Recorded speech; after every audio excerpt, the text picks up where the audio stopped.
అంటే ఈ పుస్తకం కుటుంబీకుల కొండాటకం అనే పుస్తకాన్ని 2026లో నేను రాసినందుకు చాలా సిగ్గుపడుతున్నాను. ఫస్ట్ అంటే ఈ ఏజ్ అండ్ ఎరాలో కూడా ఇంకా మనం భక్తి పేరిట ఇంత దారుణాలు జరుగుతున్నాయి కాబట్టి ఇది రాసినందుకు నేను ప్రౌడ్గా ఫీల్ అవ్వట్లేదు, చాలా బ్యాడ్గానే ఫీల్ అవుతున్నాను. యాక్చువల్లీ ఈ టాపిక్ గురించి ఇప్పటికీ మనం మాట్లాడుతున్నాం అంటే ఫస్ట్ పాయింట్ అది చెప్పి నేను స్టార్ట్ చేద్దాం అనుకుంటున్నాను. అండ్ సెకండ్లీ వీళ్ళ ముగ్గురిని ఎందుకు పిలిచాను అనే దానికి నేను ఒక సమాధానం చెప్తాను. బైరి నరేష్ గారు కావచ్చు, తగుళ్ళ గోపాల్ గారు కావచ్చు, యామిని గారు కావచ్చు, వీళ్ళ స్పీచెస్ మీరు విన్నారు కదా. వీళ్ళకి డిఫరెంట్ టైప్స్ ఆఫ్ యాక్టివిజం ఉంటుంది వీళ్ళ స్టైల్లో. ఫర్ ఎగ్జాంపుల్ యామిని తీసుకుంటే, యామిని గారిని తను 2 మాస్టర్స్ చేశారు. తన వే ఆఫ్ అప్రోచ్ కొంచెం స్కాలర్లీగా ఉంటుంది. తన పరిశీలన చాలా సైలెంట్ యాక్టివిజం ఉంటుంది. తగుళ్ళ గోపాల్ గారికి తీసుకుంటే తను ఇందాక చెప్పినట్లు ఇప్పటి వరకు కులం గురించి మాట్లాడటానికి అతను ఒక అడుగు వెనకేసానని చెప్పారు, కానీ చాలా బలంగా ఆయన తన వాక్యాలు రాయగలరు. అండ్ బైరి నరేష్ గారిని తీసుకుంటే ఈ పుస్తకాలు ఇవేవి కాదు, డైరెక్ట్గా ఆయన యుద్ధ భూమిలోకి వెళ్తారు. ఆయన అక్కడ నిలబడి అక్కడ ఉన్న వాళ్ళని క్వశ్చన్ చేస్తారు, why are you doing this. For example ఎవరికైనా దెయ్యం పట్టింది అనుకోండి, వాళ్ళ చెంప చరిచి ఏం చేస్తావు నీ పిచ్చా అని అడుగుతారు ఆయన డైరెక్ట్గా. ఆయన గ్రౌండ్ రియాలిటీలోకి వెళ్ళి ఆయన యాక్టివిజం చేస్తారనమాట. వీళ్ళకి డిఫరెంట్ స్టైల్స్ ఉంటాయి. అండ్ మెయిన్ థింగ్ ఏంటంటే వీళ్ళ ముగ్గురులో నేను గమనించింది, అండ్ ప్రతి మనిషికి కూడా ఉండాలని నేను అనుకునేది ఏంటంటే నిజాయితీ ఒకటి. అది తగుళ్ళ గోపాల్ వాక్యాల్లో నేను గమనించాను. రెండోది తెగింపు. నువ్వు చదివిన దాని చదువుకి ఒక సార్థకం ఏంటంటే నువ్వు దాన్ని అప్లై చేయాలి. ఆ తెగింపు బైరి నరేష్ గారు తన చేసే పనిలో చూశాను. అండ్ మూడోది ప్రేమ. సమాజం పట్ల అమితమైన ప్రేమ ఉండాలి. ఒక వ్యక్తి పట్ల లేకపోతే ఒక కుటుంబం పట్ల ప్రేమ ఉండడం సహజం, కానీ ప్రేమ తాలూకు రేడియస్ని పెంచే పని అందరూ పెట్టుకోరు జనరల్గా. యామిని గారు అంటే ఒక మనిషిని కులం దాటి, అంటే పలానా కులం అయితేనే మనం సపోర్ట్ చేయాలి, అయితే పలానా జెండర్ అయితేనే మనం సపోర్ట్ చేయాలని కాకుండా అది దాటి మనిషిని చూడొచ్చు, రివల్యూషన్ కూడా ప్రేమతో చేయొచ్చు అనేది నేను తన దగ్గర నుంచి నేర్చుకున్నాను. సో ఈ 3 కారణాలు ఈ 3 క్వాలిటీస్ వీళ్ళలో ఉండడం వల్ల వీళ్ళు నేను పిలుచుకున్నాను, చాలా ఇష్టంగా పిలుచుకున్నాను. కేవలం నా కోసం వీళ్ళు చాలా దూరాల నుంచి, ఊరుల నుంచి ప్రత్యేకంగా బుక్ చదివి, ఇలాంటి సభలకి జనరల్గా పుస్తకాలు చదివేవారు రారు, అంటే బికాస్ ఆఫ్ దేర్ టైం అనుకోవచ్చు, కానీ వీళ్ళు ముగ్గురు కూడా బుక్ చదివి చాలా దూరం నుంచి కేవలం ఈ సభ కోసమే పుస్తకం నచ్చి వాళ్ళ ఇష్టంతో వచ్చారు. సో దానికి I thank you so much 3 of you. నేను ముగిస్తాను, 2 minutes అయితే తీసుకునేది, ఎక్కువ టైం తీసుకోను. అండ్ సెకండ్లీ నా ప్రస్థానం గురించి కొంచెం చెప్తాను. ఇప్పుడు నా పేరు శరత్ అని చెప్పాను కదా. ఒకప్పుడు నేను అంటే 15 years బ్యాక్, అంటే నేను బహిరంగంగానే చెప్తున్నాను, ఎందుకంటే ఇప్పుడు ఒకరి కులం తెలుసుకోవడం అనేది చాలా చిన్న పని, అవునా కదా. చాలా సింపుల్గా చెప్పచ్చు. వాళ్ళ ఇంటి పేరునో, వాళ్ళ తలకట్టునో, వాళ్ళ ముక్కు తాలూకు ఎనాటమీనో, అదర్వైజ్ వాళ్ళు మాట్లాడే తీరునో బట్టి వాళ్ళ కులం ఇట్టే బట్టి పసిగట్టచ్చు. At least it will take 5 minutes ఏమో బట్టి మేము జస్ట్ మనం టైప్ చేస్తే ఇన్స్టాలోనో ఫేస్బుక్లో. నా పేరు ఒకప్పుడు 15 years బ్యాక్ నేను గంటా శరత్ చంద్ర చౌదరి అని పెట్టుకొని ఫీలింగ్ వైబ్రేటెడ్ అండ్ స్టేటస్లో పెట్టేవాడిని ఫేస్బుక్లో. కుల మీటింగ్లకు వెళ్ళేవాడిని.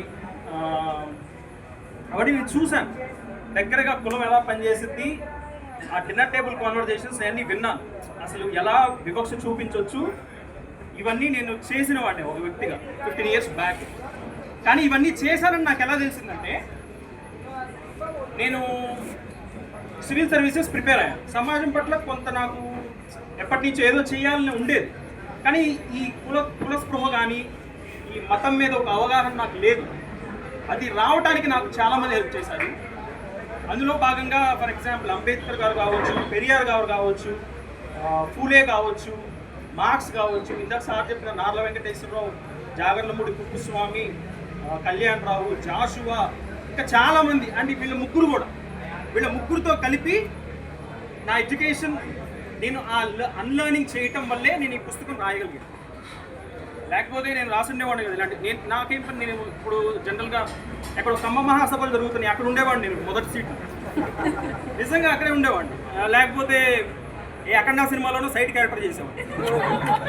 అంటే అంత భక్తి సినిమాలు ఇప్పుడు వస్తున్నాయి. ఇందా చెప్పినట్లు ఈ టైంలో ఈ బుక్ రావడం అనేది వేస్ట్. అసలు ఈ బుక్ నిజం చెప్తున్నా వేస్ట్. ఇప్పటికీ ఇది మాట్లాడుతున్నాం అంటే నేను చాలా చిన్నతనంగా ఫీల్ అవుతున్నాను. ఎన్నో సమస్యలు ఉన్నాయి. రోడ్డు మీద ఒక యాక్సిడెంట్ అయితే ఆ గుంట కాదు కారణం, ఆ పైన దేవుడు అంటాడు.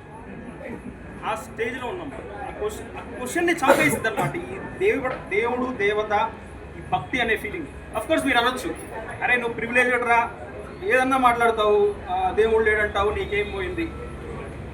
అరే ప్రివిలేజే మాట్లాడుతున్నాడు, నువ్వు మాట్లాడడానికి ఏంటి?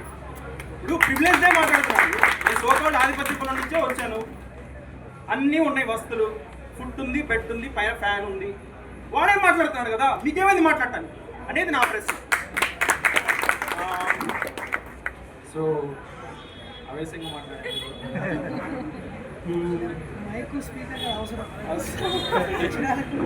టెన్షన్ వస్తుంది నాకు, చాలా కొత్త ఇలా మాట్లాడడం. This is only my second book. So main reasons అవి. అండ్ ఇంకోటి నేను గమనించింది ఏంటంటే, మొన్న విజయవాడ బుక్ ఎగ్జిబిషన్ జరిగింది కదా, అందరూ చూసే ఉంటారు. ఇందిరాగాంధీ స్టేడియంలో బుక్ ఎగ్జిబిషన్ జరిగింది. ఆ పక్కనే ఒక 5 కిలోమీటర్ రేడియస్లో కనకదుర్గమ్మ గుడి ఉంటుంది. ఇక్కడ హార్డ్లీ ఒక 500 పీపుల్ కూడా లేరు, నేను గమనించాను. కానీ పక్కన కనకదుర్గమ్మ గుడిలో భక్తులు కిటకిటలాడు భయంకరంగా. సో ఎప్పుడైతే ఇక్కడ కూడా అదే సంఖ్య వస్తుందో అప్పుడు ఇలాంటి పుస్తకాలు రాసే అవసరం లేదు బేసికల్లీ. అంటే అలా రావాలంటే కూడా అంత ఈజీ కాదు. ఇందాక తగులు గోపాల్ గారు అన్నట్టు, సార్ అన్నట్టు, భక్తి అనేది చాలా మందికి ఒక నిట్టూరు, అదొక కైండ్ ఆఫ్ సొలేస్. అరే ఏదో ఉన్నారు పైన, మనం టేక్ కేర్ చేస్తారనే ఒక ఫీలింగ్. వాళ్ళందరూ మనం తప్పు పట్టకూడదు ఎప్పుడు కూడా. ఒక నిట్టూర్పుగా ఫీల్ అయ్యే వాళ్ళని మనం ఎప్పుడు తప్పు పట్టకూడదు. కానీ వాళ్ళ నిట్టూర్పుని, వాళ్ళ చేతగానితనాన్ని, వాళ్ళ మధ్య ఉన్న వివక్షల్ని, అసమానతల్ని వాడుకుంటున్న వాళ్ళని మనం క్వశ్చన్ చేయాలి. In the name of politics వాళ్ళ తాలూకు ఆ వీక్నెస్ని వాడుకుంటున్న వాడిని మనం బలంగా క్వశ్చన్ చేయాలి. ఈ పుస్తకంలో నేను అదే క్వశ్చన్ చేశాను. విక్టిమ్స్ని మనం బ్లేమ్ చేయడం ఉపయోగం లేదు. They are like pawns in other hands అన్నమాట. సో నేను ఈ బుక్ ద్వారా నేను అదే చేశాను. ఇప్పుడు నేను ఇది మాట్లాడుతుంటే చాలామందికి ప్రాపగాండా అనిపించవచ్చు ఒక కమ్యూనిటీకి అగెనిస్ట్గా.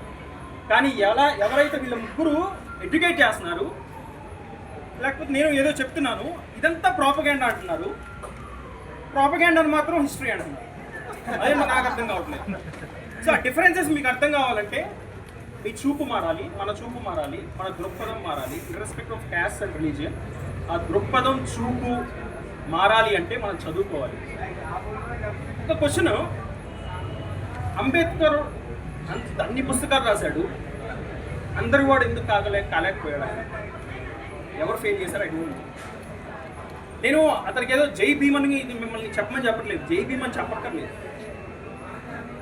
ఆయన రాసినవి అంటే అన్ని కులాల్లో రాశారు. ఇందా చెప్పినట్టు జాగర్లమూడి కుప్పస్వామి అవ్వచ్చు, నారా వెంకటేశ్వరరావు, చల్లం, శ్రీశ్రీ, అంబేద్కర్, పెరియార్ కూడా సోకాల్డ్ అప్పర్ క్యాస్ట్, వీళ్ళందరూ కూడా రాశారు.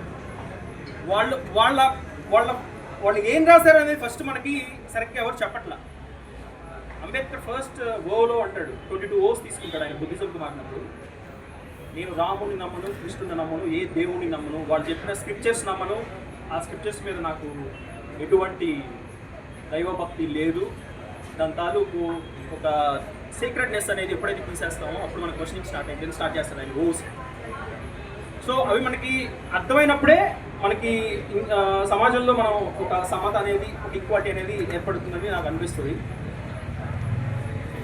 సో ఫైనల్లీ ఈ బుక్కి ఇంత అందంగా రావడానికి హెల్ప్ చేసిన చాలామంది ఉన్నారు దీని వెనకాల. వాళ్ళందరికీ థ్యాంక్ యూ సో మచ్ పేరు పేరున. నేను ఈ బుక్ రాయడానికి అంటే మేబీ 1 year తర్వాత రాసేవాడేమో. అండ్ ఇంకోటి చెప్పాలి, ఇది ఒక యథార్థ సంఘటన ఆధారంగా రాయబడింది.